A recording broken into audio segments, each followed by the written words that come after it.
Hi, I'm Joe Finsternis, and tonight I'm going to be talking to you about a movie called Under the Skin. So, first of all, you're probably going to need subtitles to watch this movie.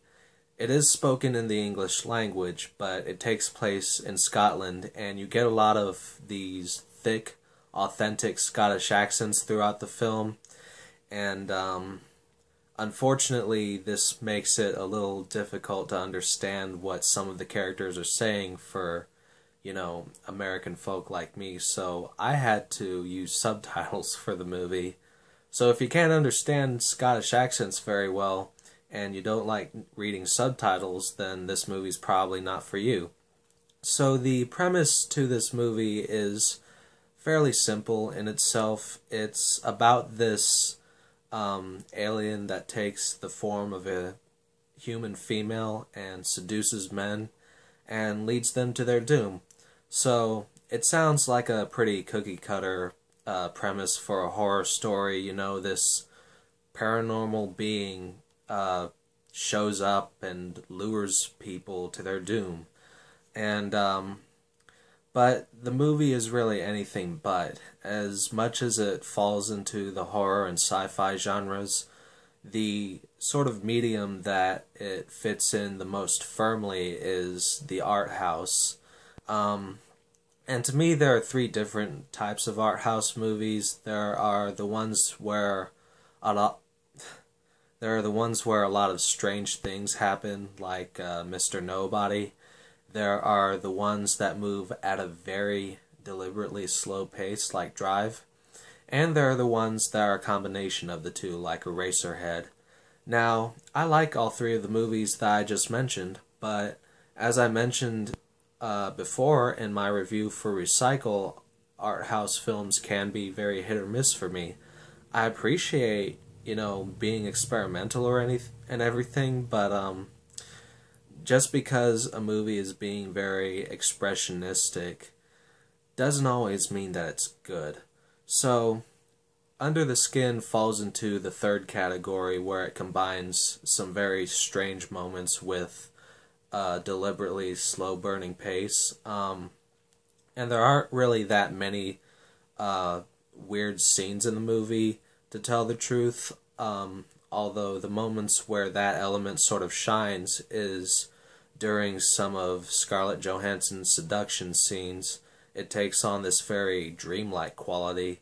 There's even one point where you see the demise of one of her victims, and it's very disturbing, but pretty interesting to watch. And it does, like I already stated, it moves pretty slowly, but it never really feels boring to me. There are a lot of lingering moments, a lot of quiet moments in the film. Certain scenes go on for a few minutes, where in a regular movie they would probably go on for maybe a single minute or less. And there are quite a few wide shots of the Scottish landscape in the movie. And there are lesser films out there made on a low budget where they'll shoot different nature shots and stuff just to add running time to the picture and to make it seem more dynamic than it really is. But this movie never feels like it's just adding filler for the sake of it. Every single shot in it feels like it's there for a reason, and it never really lags for me. I was invested all the way throughout, and my eyes were almost constantly glued to the screen. Although, with that being said, it's not the most pleasant movie to sit through. It does get very disturbing in parts.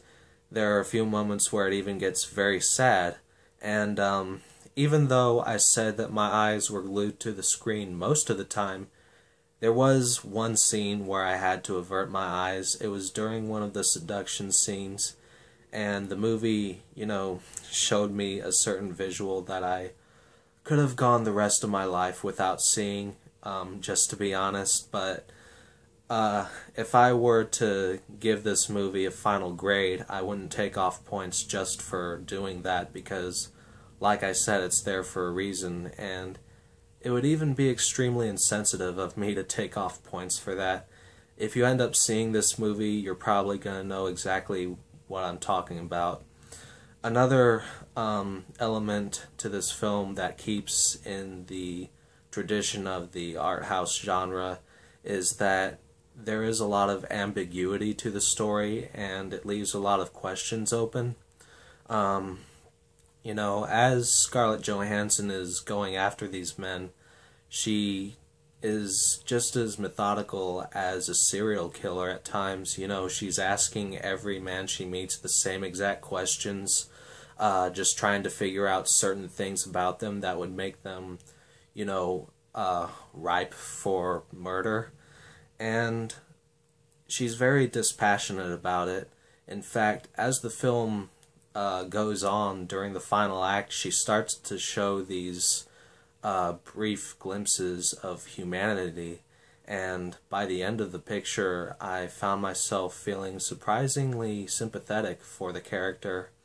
You know, one thing I definitely wondered about was whether she was acting on her own accord, or if she was just some kind of puppet and this was just some kind of cruel experiment going on. Definitely the biggest question of the movie lies with this man on a motorcycle who appears in a few scenes throughout the movie. I think it's pretty clear that this guy is yet another alien, although he could be some kind of government official, for all the audience knows. And it sort of comes into question whether he might be a government official, just sort of keeping tabs on Scarlett Johansson, or if he is another alien, is he in the same boat as her, or is he higher up and is he one of the guys pulling the strings? So it's definitely a movie that made me think quite a bit, and for me it definitely I'm using the word definitely a lot, but it definitely warrants a rewatch for me. There's probably a ton of symbolism in the movie that flew clear over my head. So in the end, if you're looking for a fast-paced hack-and-slash gore movie that will spoon-feed you all of the information that you desire before it finally ends, then this isn't the movie that you're looking for. But on the other hand, if you want something that is extremely well executed and beautifully made, and that will make you think, possibly for days on end, then Under the Skin comes highly recommended. Anyway, that's all I've got to say about this film. I hope you all have a good one.